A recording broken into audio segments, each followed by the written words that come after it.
காட்டுக்கு வேலைக்கு ஆள் விட்டா பொம்பளையான போய் பார்க்கணும். ஒம்பாருக்கு ஒத்தரசா இப்போ அப்படியே மட்ட மலக்கா படுத்துக்கிட்டு வாயாடு பிறந்துக்கிட்டு பார்த்துக்கிட்டு தான் போகுமா.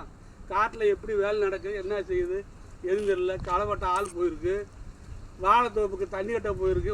சௌரியத்துக்கு மட்ட மலக்கா படுத்துக்கிட்டு என்னையும் பாரு மூஞ்சியும் பாரு பார்த்துக்கிட்டு இருந்தாக்கா மட்ட மலக்கா படுத்து நீங்க பாரு பார்த்துட்டே இருக்கணும் தான் அவங்க காட்டில் பார்த்துட்டு போயிடுவாங்க. என்ன பொழப்பு இது? வேலையானது வேலையை பார்க்கணும். உனக்கே சரியா வேலை பார்க்க தெரியல, உனக்கு எதுக்கு இந்த வேலை?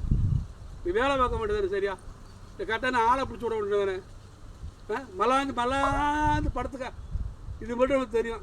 எப்படா நாடகம் போடுவேன், காத்தியா தீவோம் வீரா, உனக்கு இதே சோழியாக இருக்கு. உனக்கு வேலைக்கு அனுப்புனோமா, செஞ்சோமா, ஆளுகளை பார்த்தோமா, அந்த நினைவே உனக்கு இல்லை. வேலையானது வேலையை பார்க்குறது இல்லை. என்ன பொழப்பு இது? கரெக்டாக போகணுமே வேணாமா? பொம்பளை சாணி அள்ளணும், காலையில் வாசல் போட்டணும், வீடு விட்டணும். நீ 8:30 மஞ்சள் மயில் அடிக்க வரைக்கும் 8:30 மணி வரைக்கும் தூங்குறிய, வேற எப்படி உனக்கு பொறுப்பு வரும்?